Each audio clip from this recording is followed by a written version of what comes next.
YouTube चॅनलमध्ये आपले स्वागत आहे। आपल्या मागे या जे केबल कार दिसत आहेत इथूनच आपण सेंटोसा आयलंडवर जाणार आहोत। चला तर आपण आता या केबल कारचा प्रवास करणार आहोत।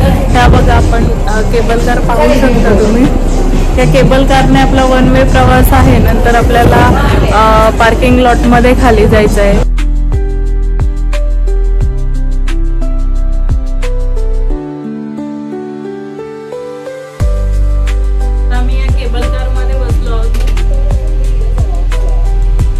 सेंटोसा आयलंडवर आपल्याला फिरण्यासाठी कोणत्याही प्रकारची प्रवेश फी नाहीये, परंतु जर आपल्याला येथील आकर्षणे पाहायचे असतील तर येथील काही आकर्षणांचे वेगवेगळे तिकीट आहेत आणि काही आकर्षणे मोफत आहेत। मी डिस्क्रिप्शन बॉक्समध्ये तुम्हाला सेंटोसा येथील प्रत्येक आकर्षणांच्या तिकिटांच्या किमती आणि वेळ तसेच इतर सर्व माहिती देणार आहे। सेंटोसा आयलंड हा सिंगापूरमधील एक प्रसिद्ध ठिकाण आहे आणि सिंगापूरमध्ये येणारा प्रत्येक पर्यटक सेंटोसा आयलंडला भेट देत असतो। सेंटोसा आयलंडवरील संपूर्ण आकर्षणाचा आपल्याला आनंद घ्यायचा असेल तर तुम्ही 3 ते 4 दिवस सेंटोसा आयलंडसाठी द्या, कारण सेंटोसा आयलंड येथील मुख्य आकर्षण म्हणजे युनिव्हर्सल स्टुडिओ तसेच वॉटर पार्क आणि मागचा ब्लॉग तुम्ही पाहिलाच असेल तर तुम्हाला त्यावरून समजलेच असेल की युनिव्हर्सल स्टुडिओ एक्सप्लोर करण्यासाठी पूर्ण दिवस लागतो। त्यानंतर सेंटोसामधील इतर आकर्षण जर संपूर्ण पाहावायचे असतील तर 2 दिवस लागतात। आमच्याकडे सेंटोसा एक्सप्लोर करण्यासाठी फक्त 2 दिवस होते, त्यामुळे आज आम्ही मेन अट्रॅक्शन पाहणार आहोत। चला तर आता आपण इथून बाहेर पडत आहोत। हा एक सेंटोसा शॉपिंग पॉइंट आहे। सर्व वस्तू खूप महाग असल्यामुळे येथील शॉपिंग शक्यतो टाळा। जर सिंगापूरमध्ये शॉपिंग करायची असेल तर मागच्या चायना टाउनच्या व्लॉगमध्ये तुम्ही पाहिलंच असेल, तेथे शॉपिंग करा। आता या शॉपमधून बाहेर पडल्यानंतर आपल्यासमोर हे जे स्काय हेलिक्स दिसत आहे ही एक 15 मिनिटाची राईड आहे। यातून सेंटोसाचे आपल्याला दृश्य पाहायला मिळते आणि ही सिंगापूरमधील सर्वात उंच ओपन एअर पॅनोरॅमिक राईड आहे। आता आपण मॅडम तुसाद हे एक वॅक्स म्युझियम आहे ते पाहण्यासाठी जात आहोत। यामध्ये सिंगापूरची 1965 सालची असलेली परिस्थिती दाखवण्याचा प्रयत्न केला आहे। तसेच राजकीय लोक, क्रीडा तारे, ऐतिहासिक लोकांचे असे मेणाचे पुतळे सुद्धा आपल्याला या ठिकाणी पाहायला मिळत आहेत। चला तर आता आपण आतमध्ये जाऊया।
आता आपण मॅडम तुसाद वॅक्स म्युझियम पाहून जात आहोत, ते म्हणजे सेन्सरी स्केप येथे. सेन्सरी स्केप हे दिवसाच्या 24 तास खुले असते आणि हे सर्वांसाठी फ्री आहे. इथे कोणत्याही प्रकारच्या तिकिटाची आवश्यकता नाही. इथे दिवसा भेट देण्यापेक्षा रात्री भेट द्या, कारण इमॅजिनाईटचा अनुभव खूप छान आहे, ज्यामध्ये लाईट आणि ऑगमेंटेड रियालिटी शो पाहायला मिळतात. इथे रात्री 8:15 ते 10:15 वाजेपर्यंत लाईट शो चालू असते. ते पाहण्यासाठी खूप लोकांची येथे गर्दी पाहायला मिळते. परंतु आम्हाला विंग्स ऑफ टाइम शो पाहायचा होता, त्याच्यामुळे आम्ही इथे दिवसा भेट दिली. त्यानंतर विंग्स ऑफ टाइम शो पाहण्यासाठी गेलो. इथे आम्ही फक्त फोटोशूट केलं आणि त्याच्यानंतर आपण बीच स्टेशनवर जात आहोत. चला तर पाहूया. आता आम्ही सेंटोसा येथील विंग्स ऑफ टाइम शो पाहण्यासाठी जाणार आहोत. येथे थोडं आराम करून आम्ही विंग्स ऑफ टाइम शोसाठी, ॲक्च्युली तो शो 7 नंतर सुरू होतो, त्याच्यामुळे आम्ही थोडा वेळ आराम करणार आहोत. त्यानंतर त्या शोसाठी जाणार आहोत. मी पुढच्या ब्लॉगमध्ये तो शो दाखवणार आहे. तोपर्यंत तुम्हाला हा ब्लॉग कसा वाटला ते नक्की सांगा आणि आवडल्यास लाईक, शेअर आणि चॅनलला सबस्क्राईब करा. थँक्यू. Bye bye.